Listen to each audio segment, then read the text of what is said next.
Hank, I really appreciate you being on the podcast today because you have a diverse background and expertise. You've helped people handle parental pressure, address anger management, become better at giving and taking criticism. You've helped people understand how to perform under pressure.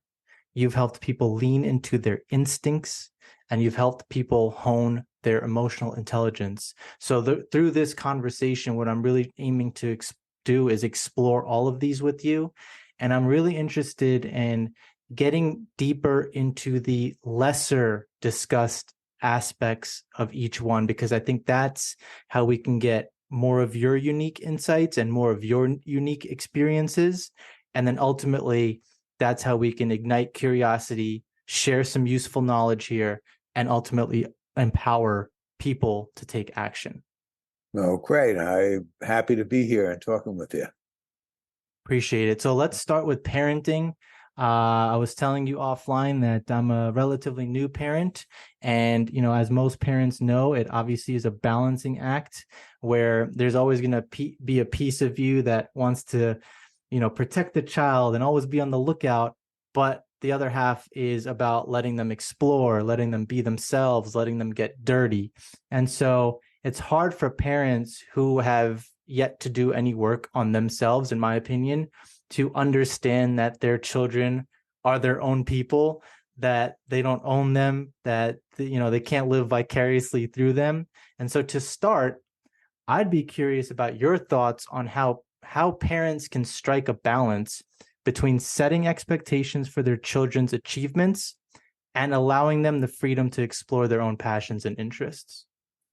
Okay. Let me start out with a lesson that I learned in one of the books that I wrote, which was called The Unlikely Art of Parental Pressure. In fact, this is what it looks like. Nice.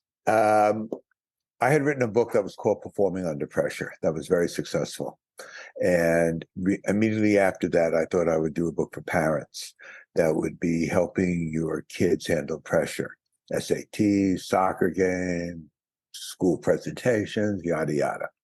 Then that cheating scandal came out, Oh, the Varsity Blues. yep. And I Very said to familiar. myself, as a psychologist, forget about the kids. I now see that the real problem is the parents. And I started to dig in to the subject and the psychological construct of parental pressure, which, remember, is always defined from the child's point of view. Basically, what parental pressure is when the child perceives expectations that are so high that they have very little chance to get them. So I'm glad you asked that question about realistic expectations, because there's only one expectation that I have found that parents should really focus on, which I'll get to in a minute. But anyway, I found a collaborator on this book on parental pressure, Dr. Chris Thurber, who is a head psychologist at Phillips Exeter. And we got a contract, the major publisher, and every parent, such as yourself, would say, oh, parental pressure, that's such an important subject. And I will tell you that unhealthy parental pressure, this is not hyperbole, is literally a global pandemic. And it's 10 times worse in China than it is in the United States. Not even close. And it's all over. So we did a lot of webinars, a lot of podcasts, parenting podcasts, a lot of webinars, speaking at a lot of schools. And it was amazing because every parent said, yes, unhealthy parental pressure is so important because we love our kids and we want them to be healthy and so on. Now, and we got great endorsements, legitimate endorsements, not from friends, like from the Atlantic and from the U.S. soccer coach, the Olympic team, people we didn't know, basically. Right. And here's what we found out. The book, I had in my mind should have been a bestseller. We should have been on every national TV show with that topic. And what we found was the bottom line is parents could care less, regardless of what they say. That the overwhelming majority of parents would rather have their kid get into Harvard and see a therapist 5 times a week than go to a more appropriate school, University of Michigan, for example, and have a great time. That's not what they want. That was a great learning, regardless of what parents say. So when I hear all these parents say, "Oh, my kid's mental health," and so on, one kid told me that when his mother dropped him off at the first therapeutic appointment, she said, "Now make sure you have a good session." Like it was like perform well. You might get graded. Yeah. You might get graded on this. And that was a revelation to me because I really misjudged where I thought parents were at. And you see that like with the suit with Harvard, in terms of everybody wants to go in and legacy students 5 times more likely and so on. Right. That's what parents want. I'm not really interested in my kid's mental health. The typical parent will say, "You're having stressed out of college, see a therapist. How'd you do on your chem test?" Yeah. That's the bottom line. Now, to get back to your question, and remember what pressure is, that it had its origin in physical, as a physical entity before it became a psychological entity. But it's a force. That's how I want parents to think of pressure and think in yourself, is you are exerting a force. Now, at the beginning, you mentioned that your child, boy or girl? Boy. Okay. So your son was, when he first came home from the hospital, he's running the show. There's no pressure on him. He's going to cry when he wants. He's going to poop when he wants. He's going to eat when he wants, sleep when he wants, wake up when he wants, and so on. Now, after a while, you and your wife get together and you start to exert some foods. Well, we'll only feed him at this hour, or, you start to train and so on. And that's the beginning of putting pressure on. It becomes a force. Think of yourself dancing with your wife and she's wearing stiletto high heels. I guess that's the same. And she steps on your foot. That hurts. However, she's wearing sneakers. It's less painful. And what we discovered is that pressure is inherent. You raised the point. The irony is that these are well-intentioned parents. Well-intentioned parents create unhealthy pressure for numerous reasons. But the idea is to transform that force so the kid doesn't feel like he's being pushed down on or shoved over the cliff, so that they feel it rather as encouragement, support, guidance, motivation. That becomes the transformation. Just like, we have different types of pressure in our body, that there are. There's water pressure, there's blood pressure, and all those can be used to work for you. And when it comes to expectations, think of the expectations. One of the things I'd recommend for you and your wife is to sit down and write down what you expect from your son in 10 years. And don't let each other see the thing. Oh, interesting. What do you expect for him to do in school? What do you expect him to be? Parents will say, we'll support you whatever you want to be, as long as it's a doctor, lawyer, or accountant. If we go back to the era that I grew up, you want to be a forest ranger? What the hell? Yeah. I'm not doing that. You want to run a kayak place? Are you crazy? You want to take a gap year from college? Forget that. I'm not paying for a year off. And that's the lingo that parents use. And these are all well-intentioned parents. So what I found is that the core expectation that every parent should have, and that what they want to internalize, their kid to internalize, is, I expect you to do your best. Now, many parents will say that, but then when the kid does his best and his best is a B minus, they go crazy.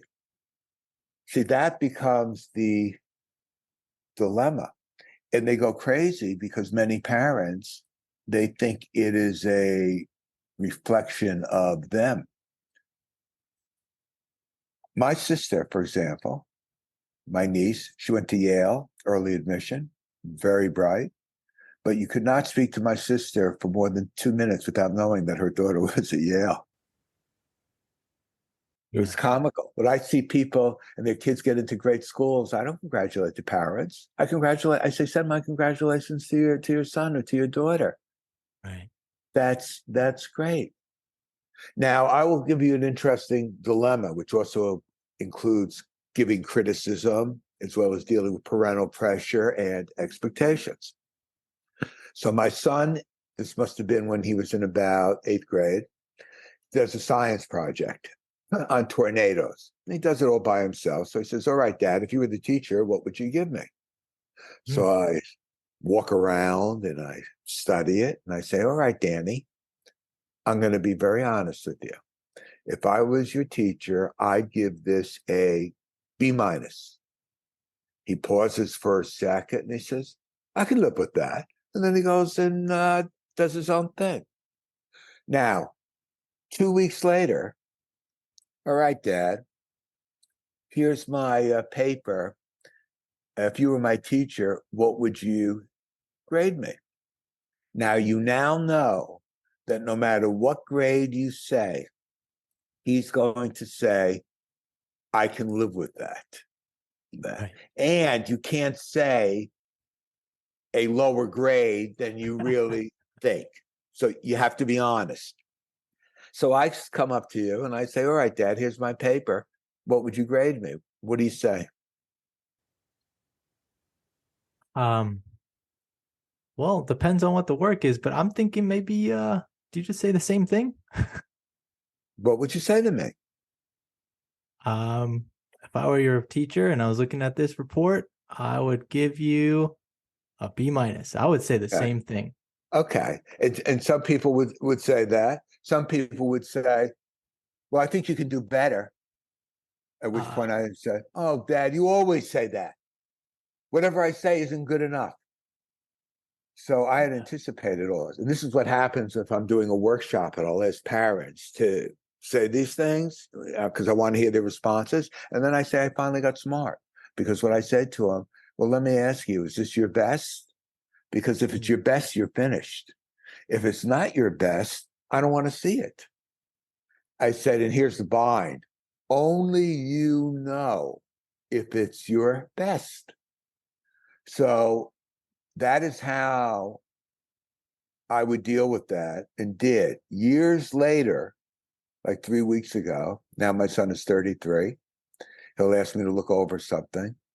And if I say to him, when I'm watching a movie or something, this is like the last thing I want to do. So I might say, it's good enough. And his response is now, I don't want it to be good enough. I want it to be the best it can be. That is super insightful because asking, is this your best or is this your best work it sounds like that is the way that as a parent you can start to develop a sense of motivation, a sense of passion from within the child themselves, that if they're going to pursue something that it needs to be their best. This is something that's just simply acceptable. And it shifts it from the grade. The mistake most parents make is they're thinking that's what I did. I was focusing more on the grade at the beginning, rather than I finally get smart and I said it's the effort. And this gets back to that point that you say you want your kid to do his or her best, but if the best is not up to the unrealistic expectation of the parent, then it will be defined as a failure and create frustration for everybody involved. So it is a good thing that when you and your wife start to think of your expectations, that you ask yourself, are they realistic? Don't confuse your aspirations with with realistic expectations. Yeah. You can want your son to have aspirations that he's going to be the CEO of BlackRock one day, but that might not be a realistic expectation. So when you get into the school things, it'd be like why would a student expect to get A's if for the last 5 years all they've been getting B's? Then every test becomes a disappointment. Yeah. And that starts to weigh on the child. And it goes back to that idea of keeping the delta between expectations and reality as small as possible, so that you're not felt like you're heartbroken because you were unable to, as a parent or as this child, you were unable to meet that expectation. Right. So the delta between expectations and reality should be as close to zero as possible, for there to be, like a natural feeling to this life. Otherwise, it's just going to be this striving for something that might seem unattainable. That's why the key is to have positive expectations. And what positive expectations is that you teach the parent teaches their child to have a sense of optimism and expect good things. And then you start doing good things, and good things come back. So it's very important. And to use words like not if you do this, that creates doubt. I never said to a patient, if you get out of the hospital. What kind of message is that? It would be when you are getting out of the hospital. Right. So you want to pay attention also to the words. It's like asking questions. Many kid comes home and the parent says, what'd you do at school today? How was your test? And so on. And the kid feels they are being interrogated. And many parents, that's what they use questions for, because that's their only way of knowing how to solicit information, rather than having a dialogue and letting information come out. I do recommend that when you are asking questions to your child as a strategy, that you start out, like, let's say your son or daughter had a math test and you want to know what they got on the test. Now, as soon as they get in the car, you can say, what'd you get on your test? And there's the interrogation, and especially if they didn't do well and so on. Or you can say, how was your day? And they can say, oh, it's pretty good. Oh, yeah, that's great. How are your classes? In other words, start out general, and then you can hone in and be specific if you don't get the information. Parents should remember that if you take a question mark and you turn it on its side, it's a hook. And 90% of the questions that we tend to ask people are hooks, because we already know what we're going to say rather than that. The one question that I do recommend parents to ask, which when my daughter came home, when I picked her up, this is every single time, the first thing I would ask her is, what happened at school that was funny? Yeah. Yeah. Because I already wanted asked her my little kid, who doesn't, obviously has zero ability to say words right now. But yeah, even when I'm picking up from him from daycare, that is my question. It's like, hey, what was the most fun thing that you did today? I'm just trying to like practice myself, to be honest, like open-ended, thoughtful questions. It's good because you can model. Yeah. You can model those. Yeah. It's like going to a movie with your son or daughter, where you, instead of asking them what they think, say what you think. You're self-disclosing. Self-disclosing breeds self-disclosure. When I used to do a lot of therapy and I wanted a patient to self-disclose, I would tell them about my own kids. And I didn't even have kids at the time. I was making thing up. And look how being authentic and yada, yada, yada, and so on. So I disclose about my fictional kids. And then I would get confused because maybe a while later they say, how is your kid doing? So what are you talking about? Yeah. That's, oh, yeah, that's right. Yeah, you could tangle yourself in a web if you're caught like that. But I get your point, because at the end of the day, it's about, this idea of openness and showing even a little bit of vulnerability. It comes back, it reciprocates. If we can keep sticking on parenting, because we're talking about this angle, what about the angle where there are parents who simply praise excessively, they reward excessively? how what are the consequences of that, and how can parents kind of avoid being too positive in terms of their reinforcement? Well, I think one thing is for parents to start to think about what are the behaviors that they want to see more of, and those become behaviors that you can start to praise. As a behaviorist, we don't think of our kids as some parents do, I guess, as rats in a Skinner box where you're conditioning them. But a message when it comes to praise that I will give all parents is catch your kids doing something right. Most parents are catching their kids doing something wrong. And most parents, and we'll talk about this in a few minutes, think of as they're giving criticism as a negative. Parents are critical when they really want to give criticism. Critical is flaw finding. Flaw finding doesn't help. And superficial praise doesn't help. Doesn't help either. Did you ever are you familiar? I say this because of your age, with the comedian George Carlin? I'm familiar with George Okay, Carlin. so he once was doing a thing, and he said, "What?" He's talking about the idea of self-esteem and how important it is, with kids and so on. He said, "Whatever happened to telling a kid you stink?" and so on. And I don't certainly recommend that, but superficial praise can be counterproductive because the child will build up a false sense of security. If a kid is a terrible musician and the parents are always telling him, great, what's going to happen when the kid goes to school, tries out for a band, and he thinks he's great because that's all he's been told? Superficial praise is not, or disingenuous praise is not the way that you build confidence in a child. Confidence comes from creating successes for that. The kid's not stupid. If he does something lousy, I remember telling my son once, "Oh, you really played really great. It was basketball." And he said to me, "Dad, I'm not great. I just like playing with my friends." And I thought it was a wonderful, accurate perception.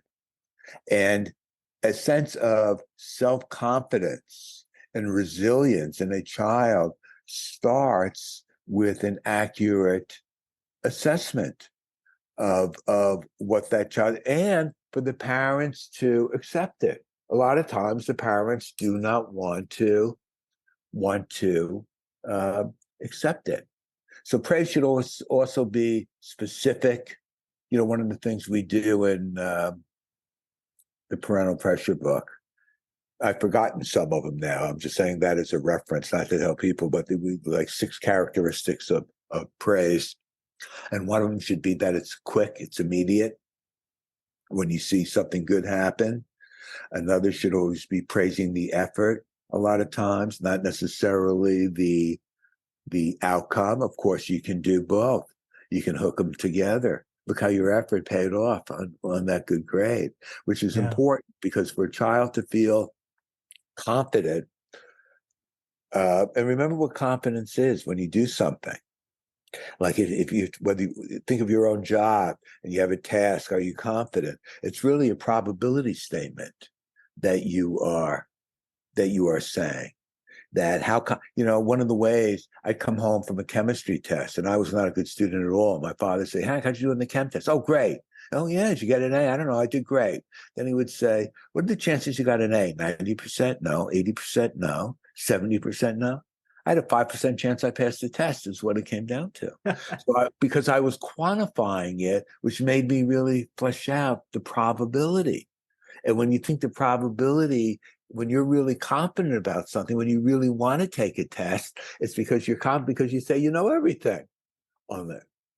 So Right. you have to think of that. So and that can help parents to quantify when they think of, you talk to, if my collaborator, Dr. Thurber, was talking to a bunch of parents at Exeter, and there were 300 parents in the room. And he said, "Now, how many of you think that your kid's going to get into, Harvard, Yale, or Princeton?" All of them would raise their hands. Now, somebody's being unrealistic because that is not going to happen. So I found that as a good strategy. And I also think that it's very important, which also ties into the concept of pressure, is to make sure the child, whenever they do something, knows it's the first of many opportunities. So that in their mind, they do not make it a do or die situation and quadruple the stakes. One of the mistakes that parents make frequently, and I'm sure I've done this too, is we emphasize the importance of something. Telling your kid this is the most important test you're ever taking is the worst thing you could say. If I said to you, this is the most important podcast you're ever doing, you'd feel more pressure. The Yeah. more important you make something, the more pressure you experience. So it's counterintuitive, but the parent should really say it's just another test. It's no big deal. That's like when you're friends, when you're freaking out about something. Your wife is freaking out about something, or you are, one of you says to the other, it's no big deal. That's actually good advice because you want to minimize the importance of it. Now, some people will say, oh, that's unrealistic. When something is really important, like the SATs, you can't say it's not important. I agree. But it's equally unrealistic to exaggerate and say this is the defining moment of your life. Yeah. I can't even remember all the important tests I had to take. Right. I love that advice, and I love that concept of thinking about I would confidence. tell you, I was talking to a bunch at a leadership conference for financial industry in Montreal, and there were about 500 advisors. And one young guy says, well, how do you deal with the pressure of calling a girl that you really like? And you really feel like a lot of pressure. And before I could even answer, another guy jumped up who probably was like 6 years younger. They said, just remember there's 1,000 other girls waiting for the same phone call. And everybody laughed. But it was also true. Yeah. Multiple opportunities on there. Yeah. Now, when your kid doesn't make a team or doesn't get invited to a birthday party, saying, well, there's going to be a million other opportunities and whatever, that doesn't necessarily make the person feel good in the moment. Right. And that's where, when you were talking before, where empathy starts to come in. And also giving permission. Parents do not like I know for me, I'm 74. So my kids are, not. You look great. Thank you. I do. And one of the things I'm touching in my new book, it's called The Dating Matrix, an unvarnished look at dating after 60. One of my problems is I cannot find 74-year-old women who look like me. I cannot go out with women who look older than me. As whatever people want to say about me, I draw the line in the sand. And I told my friends, the women that I would want to go out with, if they'd go out with me, I'd have to say they were psychotic. Yeah. So Yeah. anyway, but thank you for that compliment. What was that point I was saying? I wanted Well, parents. we were talking about confidence as like think about it as a percentage. I was actually curious though, because let's just say that there's been a relationship, parent-child relationship, 20 years, 25 years into it. There's been all this undue pressure.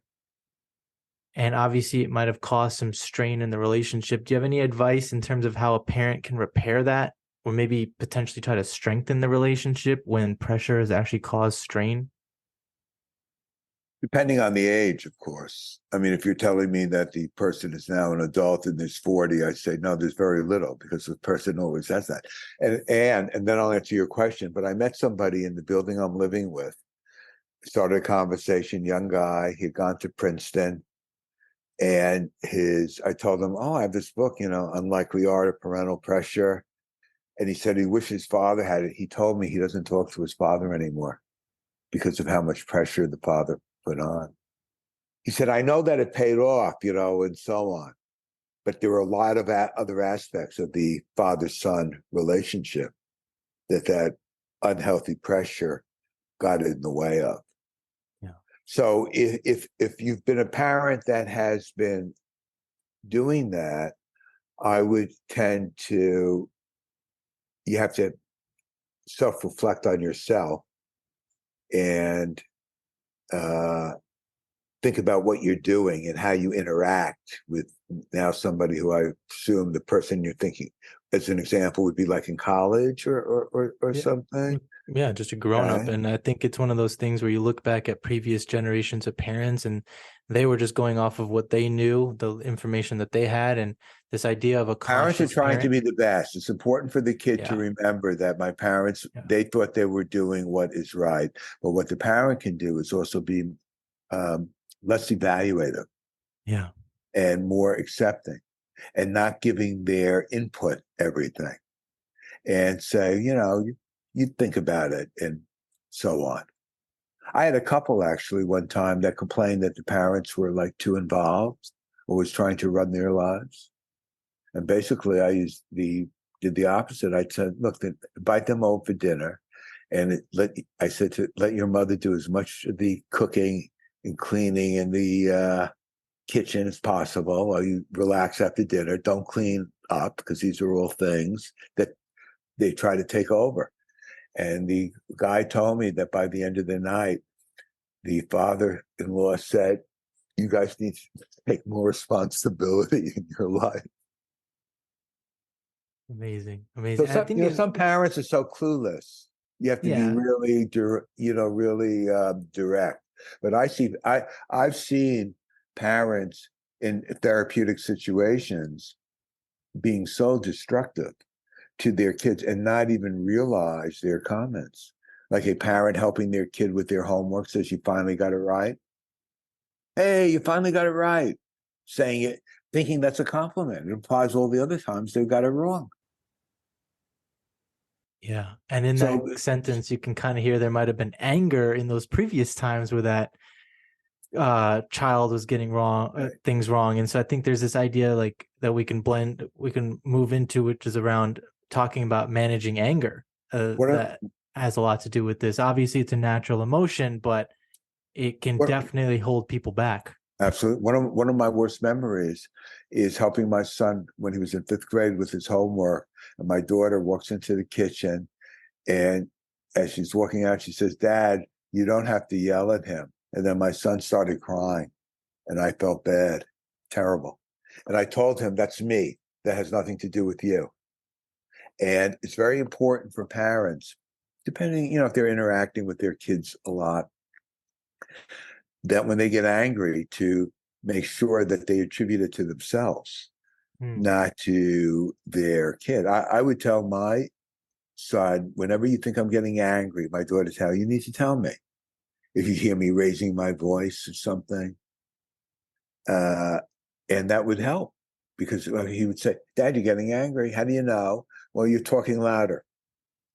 Okay, I'm going to take a 5-minute break and I'll come back. Thanks for pointing that out to me. So that's interesting. Pointing thumbs at yourself, taking a 5-10 minute break. Those are some strategies. Well, who else would I point the thumbs at?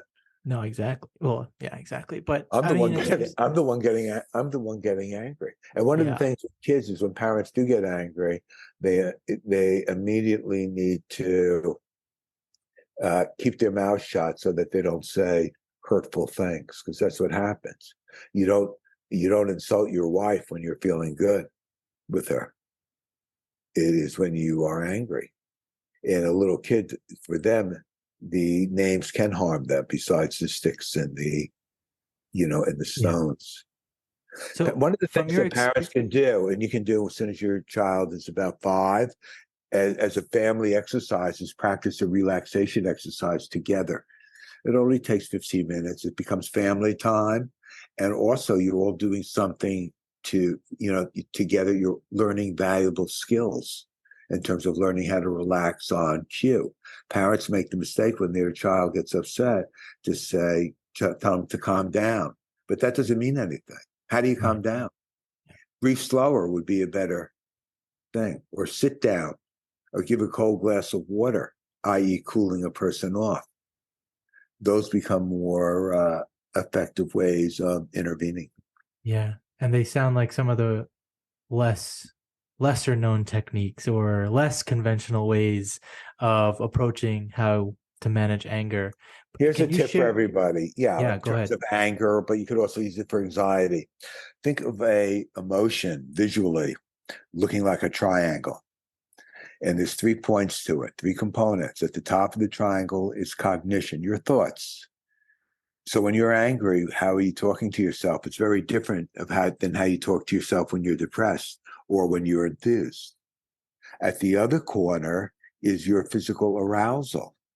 Again, what is the physiology in your body? The more sensitive you can start to use your physiology, this is like biofeedback, as a cue.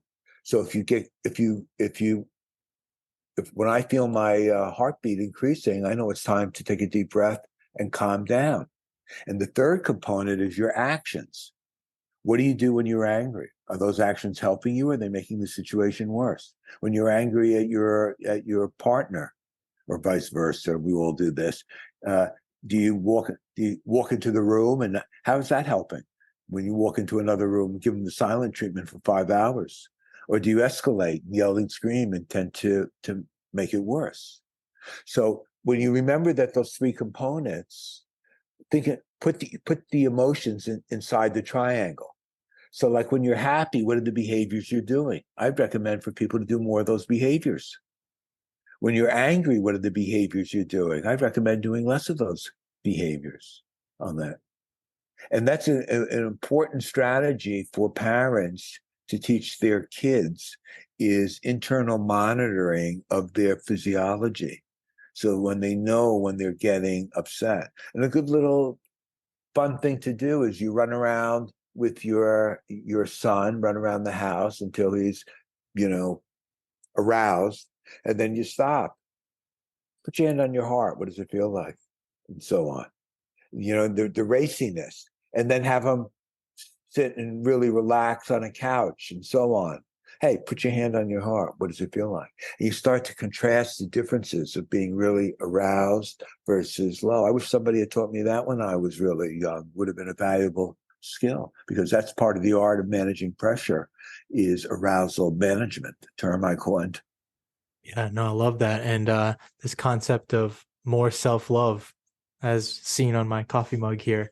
But if we're talking about anger, I want to ask you a question in terms of approaching anger management in the context of really long-standing grudges, or if you have like an unresolved conflict. Like, what's the strategy that you would recommend for people to let go of their past anger or Uh, whatever's kind of like constantly in their mind about an so I, unresolved yeah. conflict?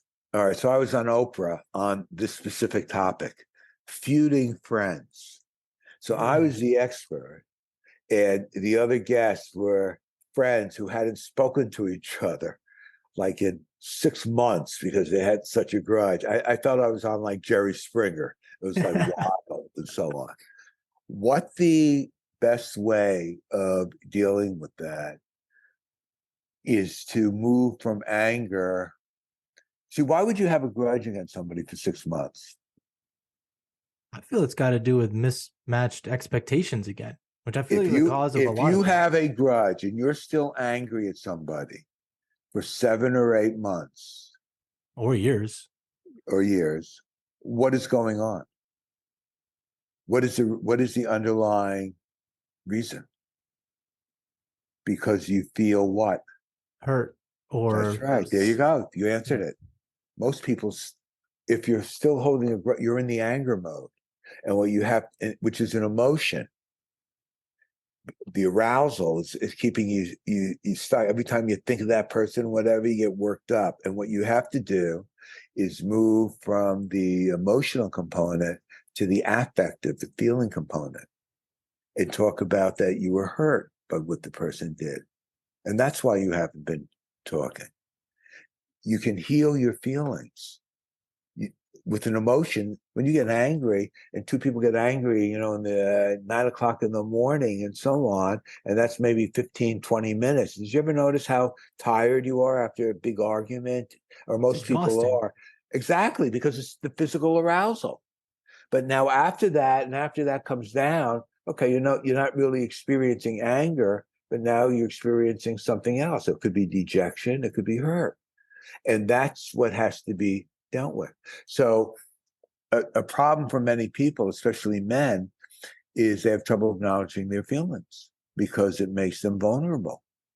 If I walk into a classroom and say, all right, how many people here like to feel vulnerable? Very few people raise their hand because it's perceived as a weakness, when in reality it is a strength, because it alerts you to something that is going on.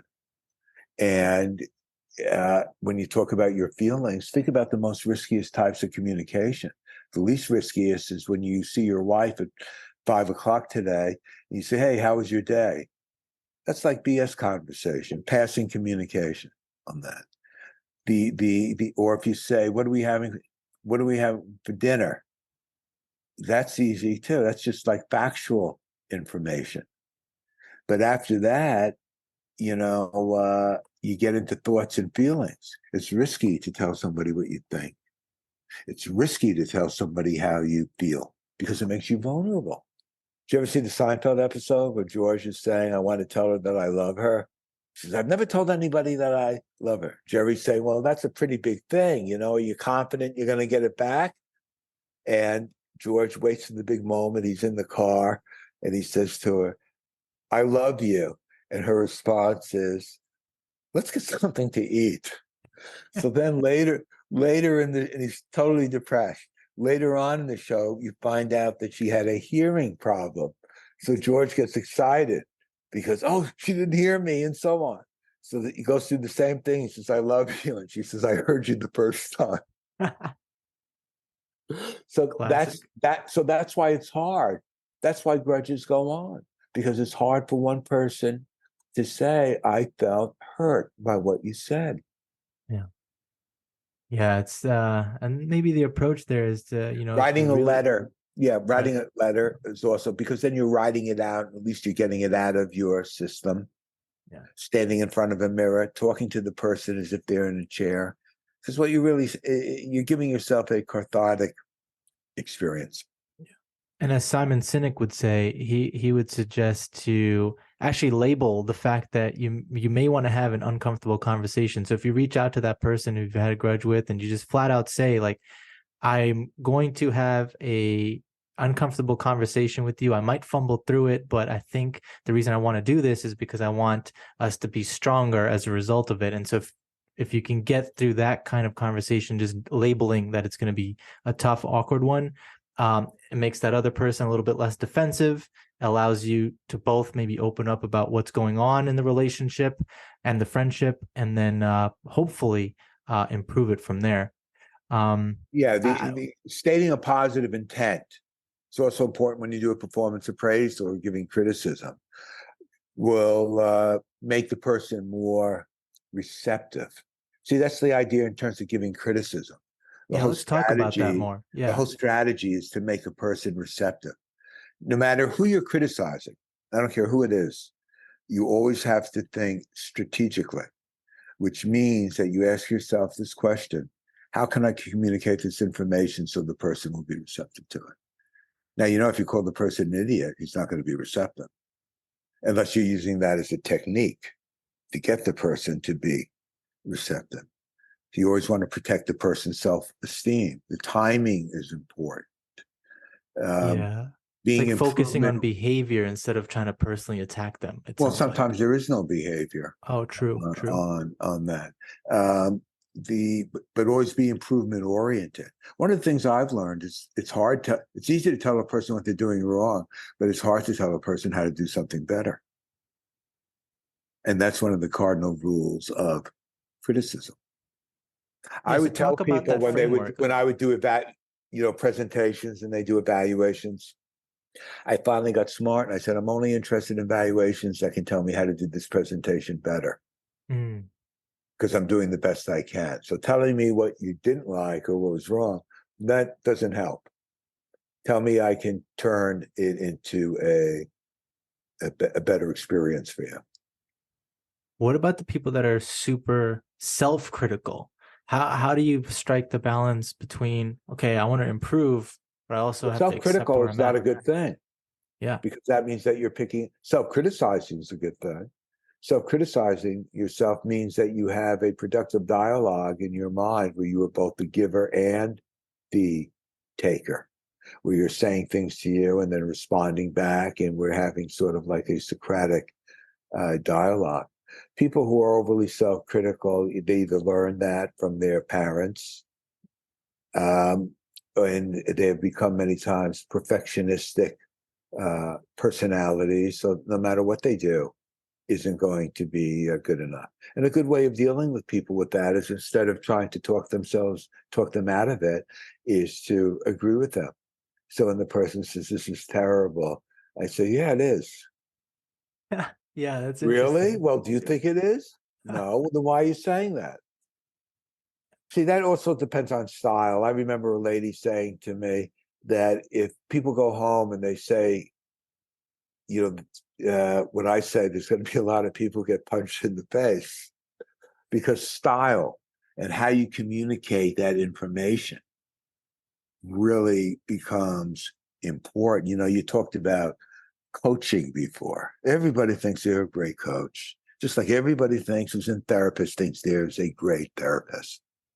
And what a person does as a coach depends on what he thinks or she thinks coaching is, and what their philosophy is. To me, coaching is about one thing: change. That's why the person wants to coach. Whatever they're doing, one of the things I often say to a person is, let's acknowledge one thing: whatever you're doing isn't working. Your way stinks. How you interact with your subordinates and your staff, that stinks on that. I'll coach you to a better way. Some people see the coaching process as very non-directive, and I'm the opposite. Even when I'm non-directive, I'm being directive, because I'm doing that strategically. My idea of a coaching session is to be very strategic, and that the coach should not say one word out of his or her mouth that he hasn't or she hasn't thought out, in advance. Otherwise, I don't want to waste my time with somebody who's just going. Otherwise, I don't know what the purpose of their coaching. First of all, the word coaching in corporate world is a ridiculous thing anyway. Can you imagine a baseball coach saying, "All right, guys, the game starts. I'll see you next week"? See, the reality is you have to know what the history of coaching is. And it started out with life coaches, and everybody, especially in LA and Beverly Hills, became a life coach and exercise coach. And that meant that I have a good personality, so I'll get a few celebrities that I can walk around the block a couple of times, and I'll become like their life coach, and and so on. And then it attracted people who really wanted to be a therapist, but they didn't have the credentials. And so the coaching business was created. And now we have wellness coaches, executive coaches, and so on. It's basically, in my eyes, it's really another code word for therapy, but you can't call it therapy in the corporate world. So we'll call it coaching. We'll call it coaching instead. Yeah, Do you really have to go through a coaching certification to know how to coach people? Did Aristotle get certified Socrates get certified as a coach, and so on? Right. Yeah. Of course No, I not. agree with you on that. It's created a whole entire industry. I mean, A billion-dollar industry. You could go on LinkedIn. Everybody's a coach. Oh, I'm one of the top hilarious. 50 coaches. And so, says who? Yeah. What does that even mean? Yeah. I'd say the top coach. You want a top coach? Coach K at Duke. Pretty good one. You'd learn more about him, about coaching, than you would from any coach that is on LinkedIn. Picking on criticism though for a moment, because for a person who's now thinking about it in the context of work, I mean, you're sitting there, you're going to have your year-end review. Just automatically, it feels like it triggers defensiveness. It triggers this feeling of inadequacy. Is there a way, in your opinion, Yes, to yes, manage that yes. reaction? But first, you need to think, why does it trigger a negative reaction? There you go. Fill out this sentence, and I'll give you your answer. When I'm criticized, I feel Nervous. there you go. Why do you feel nervous? Because it's how, and some people will say hurt. Some people will say put down. I How would do you say think that, about yeah. criticism? Because you think of criticism as a negative. I actually wanted to, I want to adjust that because I think it's like a nervousness, but it's more like a good nervous. It's like good, like, okay. But at the end of the day, I also like need to know when to take this person's criticism seriously or let them just say what they're saying and move on with my I life. can tell you all that. This is a subject people should know. This is my first love of all the subjects you mentioned. I wrote my first book on the subject of criticism, which became my first New York Times bestseller. It's called Nobody's Perfect. This is when people were using the bogus word of feedback. I said, come into my office, I have some feedback for you. Because back in the 60s, before you were born, and we had encounter groups, people found everybody would go nuts when they were criticized. So we'll use the word feedback to be more sensitive to the person. The problem is, though, people still will hear feedback as criticism. So step one is change your definition of criticism. The fact that you tell me that it's nervous tells me you think of criticism as a negative, that something threatening is coming your way. When I get criticism, I'm excited because my attitude is my editor is going to tell me how to make a book better. But it took me years and years and years to get that. You have no idea how many evaluations I've seen where people have written down, I never thought of criticism as a positive. Yet Aristotle, Socrates, and Plato did. Aristotle coined the word, calling it kritikos, to judge, to discern accordingly. And then Socrates added the concept of criteria and so on. So when you say, how do you know if you should listen to somebody? Well, there are certain criteria that I will tell you that you have to evaluate the criticism, but you can't evaluate the criticism if you're going to get defensive. So step one is you have to be receptive to criticism. And one of the things as a hands-on is write down a definition of criticism, like information that can help me grow, and put it on your computer so that you see it every single day. I remember a guy at Bell Labs told me he programmed his computer so every day, as soon as he turned it on, that would flash across the screen. Criticism equals information that can help me grow. 6 weeks, 6 months later, he told me he noticed something about himself. He wasn't getting defensive anymore. I can't stand it if an editor can't give me criticism. Then what's the function of the editor? The function of the editor is to tell me, how to make the book better. So that is the first thing that you have to do. Think of criticism. You think somebody throws a knife at you. Now you can let it hit you in the heart, so long self-esteem. You can throw it back at the person, i.e. escalate the situation. Or you can just duck and dodge. Then you're getting defensive all the time. Or you can catch it. Hey, this is sharp, but not sharp enough where it's going to hurt me, but I can use it to carve something better out of myself.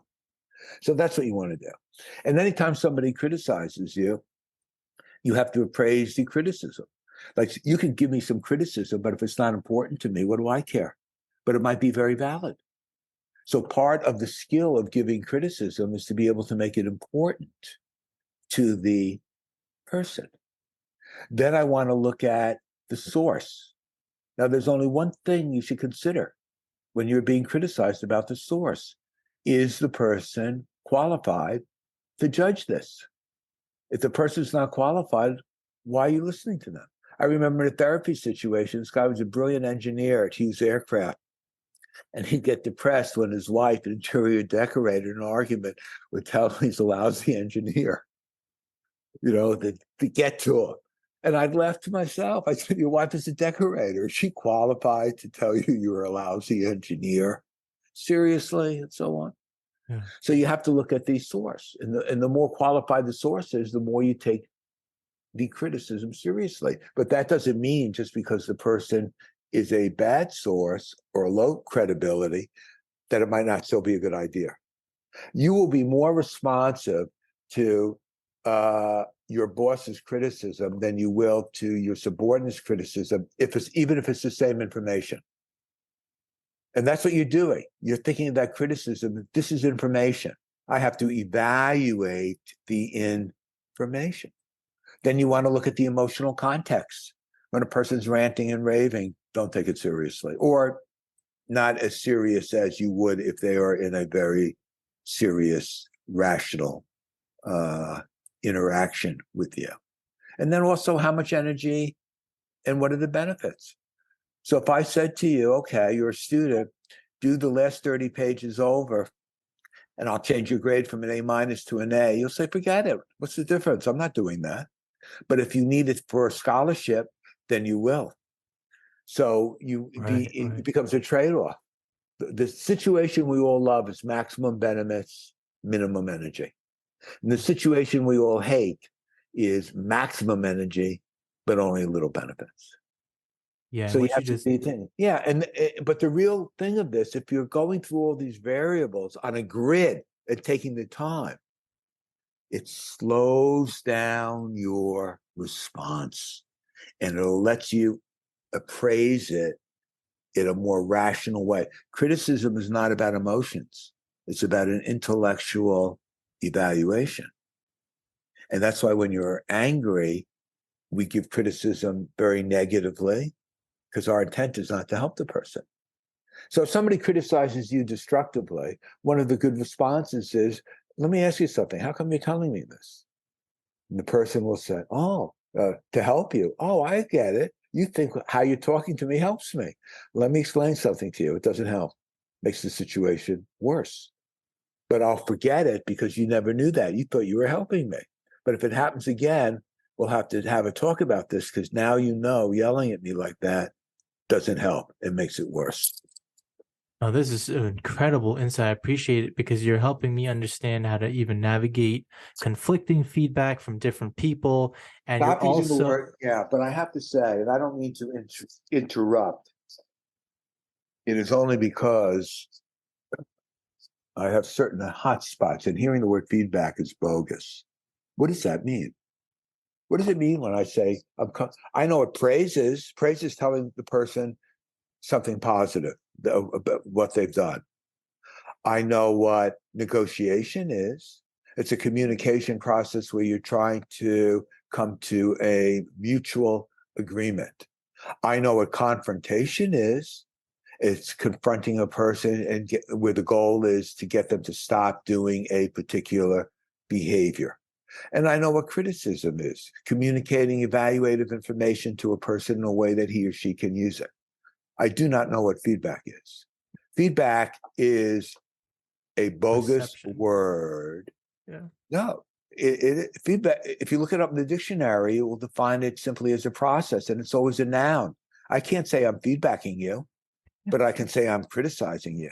So when you give Yeah. me your marketing report, my job isn't to feedback the report. It is to evaluate the report and then communicate that evaluation to you in a way that can be useful to you. Yeah. A guy at a UCLA class starts out, he says, every time my boss criticizes me, he starts out by saying, well, Jack, this is in criticism, but. And I said, what a great opportunity for you to change your boss's perception of criticism, because he must think of it as negative if he's saying this isn't criticism.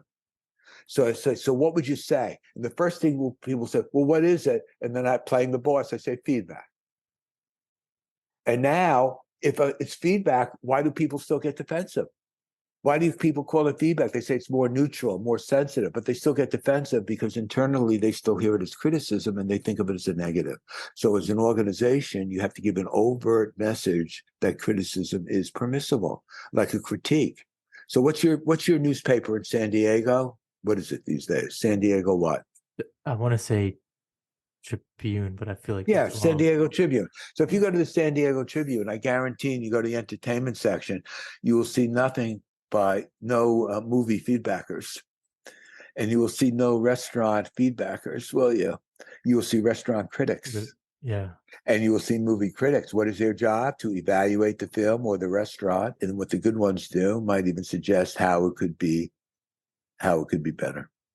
Amazing. I love that. Underlying all of this is performance. And I know that this is another one of your uh passions is talking about performing and performing under pressure. I actually want to ask you, from your perspective, what are the misconceptions of performing under pressure, and how can people overcome That's a those great question. misconceptions? And I'll tell you what the number one perception is. Nobody, and when I say nobody, I'm talking like Michael Jordan. Nobody rises to the occasion. Nobody does better under pressure. I will start out many times in presentation. All right, I'm going to ask you a question. How many people here think that they perform the same under pressure? And people will raise their hand, and I'll say, okay. I said, you're in the minority. I said, how many people think they'll do worse under pressure? People raise their hand. I said, okay, you're in the majority. How many people think that you do better under pressure? People raise their hand. I said, okay, you're delusional. Nobody performs better under pressure. That's one of the things I learned. The edge is not rising to the occasion. The edge is not doing worse than your best. Why do people make a big deal when Tom Brady throws a touchdown pass in the last minute? He's always throwing touchdown passes. He's the best. He And just choked. relative to He other just quarterbacks who choked. are Right. folding. Yeah, He just choked the key. The C students never getting 1,600 on their SATs unless they cheat. But many times the A student will choke. Choking is a reality, which is why I am very happy to announce, and this is the first podcast where I'm announcing it, that Choke Proof Your Game, a proven playbook for beating pressure. It's only 62 pages, will be on Amazon in about 2 weeks. Nice. Choking is a Congrats. reality. So that is the biggest, and people should feel good about that, because what it means is that you don't have to rise to the occasion. When you tell yourself that, that's when you do worse. That's More, amazing, because really you can just lean on all the practice hours. You can just lean on your ability. And if you are the person who simply avoids folding under pressure, then in relation, it looks like you've risen to the occasion, but you've exactamente. literally just done what you've always done. Did you ever see the movie The Natural with Robert No, Redford? no, It's but a now great, I will. okay, it's a great movie in the end where he plays a baseball player, Roy Hobbs. And the end, of course, he's in the proverbial situation, bases loaded, game is on the line, and he hits this majestic home run that hits the lights, and the lights become like sparklers and so on. Now that's in the movies, because in the book, The Natural, written by Bernard Malman, he struck out. That's a reality. People don't want to see that. So that was a big myth that I learned. It is not rising. It's just really the best elite athletes are the most consistent. They don't fold.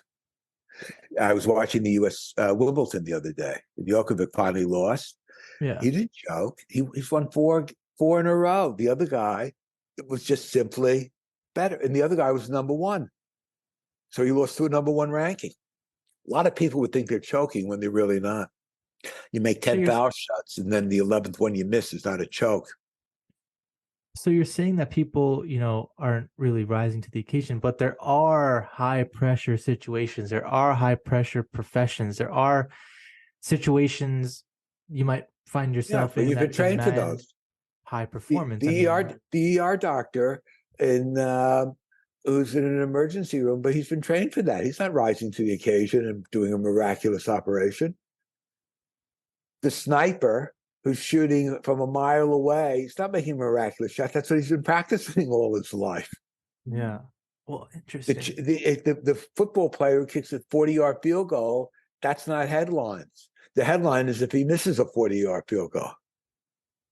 Right. And then, but in that case, let's say that person who missed the 40-yard field goal was a perfectionist, and they struggle with perfectionism and this fear of failure in high pressure scenarios. I mean, He will how would continue you to tell? choke. That will make it worse. But understand what you're saying. Becomes his mental thing where he starts Yeah. going in. The way that you experience choking, I'll give it to you like a Google map. Step one is there is a demand made upon you. Now, there are a lot of demands that you have every day, but you don't feel pressure doing them, correct? When you take out the garbage, if you have to jam it into garbage chute, I don't think you're not getting a penalty called against you. And when you make your bed, you're not timing yourself. But in athletic competition, it is different, because what is the goal of athletic competition? Wins. That's right, to win. Now, the root feeling of pressure is rooted in the belief, I have to. Whether it's I have to give a great presentation, I have to get an A, I have to win. And the more firmly you believe that you have to, the more pressure you will experience, and the worse, ironically, you will do. This is why the message is really just do your best. You can't fail if you do your best, because you did your best. Athletes never feel upset if they lose and they did their best. They feel upset if they, quote, choked, if they played a suboptimal, performance. Then the second thing is you start to perceive the situation, like your performance appraisal, as threatening. How can you be all in if something is threatening? Then you have anxiety and trepidation. The biggest difference between people who perform well to their capability in a pressure moment, which is a situation that will define as it's important to you, and the outcome is dependent on your performance, and the outcome is uncertain. If the outcome's not uncertain, there's no pressure. If you take a test and you already got an A, there's no pressure when you take that. It's like when you're up 30 runs in a baseball game going to the ninth inning, nobody is feeling any pressure. It's only when it's 2-1 you're on the edge of your seat. Right. So in that second, that's the biggest. The biggest difference is people who perform closest to their capabilities perceive the situation as they hear the three key words: challenge, opportunity, or fun. This is Derek Jeter said, of course there's pressure, but every time he's up at bat, he tells himself this is fun. Interesting. Now you hear all the coaches say have fun when they go out on the basketball. I sent Performing Under Pressure to all NCAA coaches in 2015, before March Madness. Then the third becomes your psychophysical response, which is where your arousal gets out of hand. And why shouldn't it be? Because you're seeing the situation as threatening. You're having butterflies and so on. And then the fourth is that turns into suboptimal performance. So if you really want to feel pressure, keep telling yourself, I have to win. I have to win. I have to win. Then tell yourself that everything depends on this. On this, and then keep saying that everything depends on this, and it's terrible if I lose, until you feel your heartbeat is totally unmanageable, and then you'll be in the choking zone. There's a signpost up ahead. Yeah, that's it's so true. It's like I have to get to this email. Right. I have to respond. So that's right. It just reminds me of just this concept of stay loose. That's right. But yeah, see, here's the problem with sports psychologists. What does stay loose mean? The athlete doesn't know how to stay loose. That's why in choke proof, one of the things I found is that how a test taker deals with pressure the night before is different than how you deal with it the morning up, which is different than how you deal with it during the day. So one of the innovations and contributions that this choke proof, which is an extension of my other pressure books, contributes, is what I call the pressure reducing mindset. Not the winning mindset or the next level mindset, pressure reducing mindset. And two, what I call match play, which means knowing what pressure reducing or choking remedy strategy to use the night before versus the morning of or during the contest. But most people, again, you got to remember that the goal is not to rise to the occasion. The goal is not to do worse than your best. And for the elite athletes, if they do their best, they usually win because they're the best. Yeah. No, it's been really insightful. And, I really appreciate the time and the insights that you provided us. before we wrap up here, I think one final concept we should really talk about is something that you brought up in one of your other books, which was called The Genius of Instinct. And you, in that book, you're talking about leveraging natural instincts for happiness and for better health. Could you just spend a couple minutes as we wrap Sure. up here to elaborate on that? Yep. I got into the field of evolutionary psychology, which is where this book has its origin in. And one of the things, when you look around and you say to the person on the street, how are you doing? Most people will say, getting by, not bad, surviving, and so on. And what I found is that while we have instincts, and you have to understand what an instinct is that it's universal. Like breathing is an instinct. Nobody taught you how to breathe. You just do these things naturally. And it means that that the instincts that you have, for it to be an instinct, everybody else has to have as well. It goes, across species. Now, I have found that, and it's like your brain, just to explain evolutionary psychology, the idea is that when you're born, it's not a blank slate, that your brain is, it's like an evolved toolbox. And the only reason you have instincts is they work. They help you survive. They help you solve what we call adaptive problems. Adaptive problems are in every generation. Like Merrill Lynch or BlackRock tries to develop young financial advisors. Well, thousands of years ago, Romans had to develop young warriors. And years before that, parents still had to develop their kids. So an adaptive problem is everything that every generation has to deal with. Now, I have found that some of the instincts, we also have instincts that help us thrive. And I have found that we are disconnected from our instincts that help us thrive. For example, one is that you are hardwired to use what is called shelter seeking. The first law of nature is that you cannot be successful if you are not in an empowering environment. Now, you think of how many people, your friends who hate the place they're working. What are they doing there then? You think of how many kids hate the school that they're in. How did they even go to the wrong school to begin with? You think of how many people, when you consider a relationship as your an environment, how many people are in terrible relationships? So we are disconnected, just like animals need certain nutrients. One of the things I encourage people is to think of the nutrients that they need from their environment. Like if I am going into a work environment, I am thinking I can't have somebody who is supervising me, over my shoulder. I need a creative environment. I need an environment that if I want to work at home, I can work at home. If I want to have 2 hours for lunch, I'm going to have 2 hours for lunch. So the more I am connected with those emotional nutrients, the greater the chances are that I am put myself into an empowering environment. Another one is care soliciting. You're hardwired to solicit care. But as we talked about earlier, many men cannot do that because they're asking for help makes you vulnerable.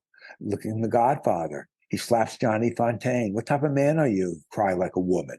To cry is like a woman. You saw the same thing with Tony Soprano. Many women would rather be super mom and super worker and end up in a therapist's office with migraine headaches or get depressed rather than say to their partner, I need some help.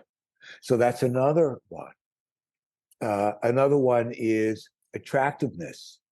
Silverback gorillas spend hours polishing their coats because it makes them attractive. What is the idea of attractiveness? To pull people towards you. Yet people go on interviews looking like slobs, and then they can't understand why they didn't get a job. And how many ways can you make yourself attractive? Most mothers in an affluent community will tell their daughter to go to the gym to make themselves attractive rather than go to the library and read a book and make themselves mentally attractive. If you are a manager, how many ways can you be attractive? Remember what the goal is, to pull people towards you.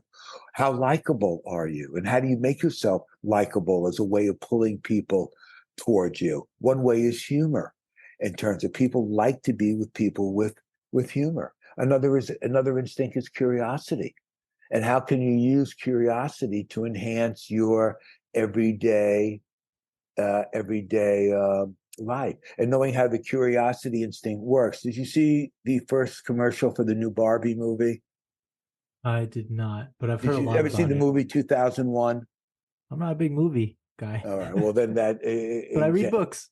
but the idea in terms of how to use curiosity to enhance your sex life, how to use curiosity to make senior citizens feel they have a lot more to look forward to.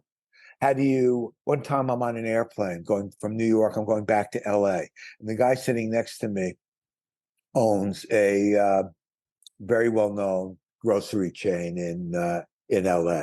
So we're sitting down, and he starts telling me that one of his problems, he says, I'm very good to my employees. He said, and I let them take food, but only like on Fridays, because if they take stuff on Wednesdays and Thursdays, then it's not for my customers and so on. So he said, he said, I'm really good. I'm going to have to punish them or I give them the manager's cars and so on. So I said to him, well, that's one way to handle it, which implies that there are other ways. I was arousing his curiosity. Then I didn't say anything. 45 And you minutes. probably got him to think about the next 45 minutes later, he says to me, well, what's another way to handle it? And I said, you know what? I want to watch the movie, eat my dinner, and then I'll tell you on the way when we're landing. I call that the curious conversation because I gave him incomplete information. So, when I would see teachers, novelty, if you're driving home and you see a shape of a building that looks totally unique, nothing you've ever seen before, you'll stop and go in and see what it is. But if it's a standard building, it doesn't make you curious. When you wake up, you could be sleeping at night and you hear a noise. What's that? And so on. You are aroused. Curiosity starts in the reticular formation because it needs arousal. If there's no arousal, you're not curious. That's why older people have trouble being curious, because it takes energy. It takes energy to, quote, explore new things. But so sometimes you hear a noise that arouses you and you become curious and you go see what it is. Other times if you hear the same noise 3 weeks later and you already know what it is, you're going back to sleep. Right. So the idea was to become instinctually connected to the instincts that help us thrive so we can move beyond just surviving. Amazing. I really appreciate it. I mean, this last hour and a half has been incredible. I feel like we've definitely ignited curiosity. We've definitely shared useful knowledge. And by we, I mean you. And you've definitely helped empower us. I And mean, here's another there's so little many treat for tactics. people: testing under pressure, which is Testing for under all pressure. people, all students, anybody who has to take a test. It's your insurance for not choking.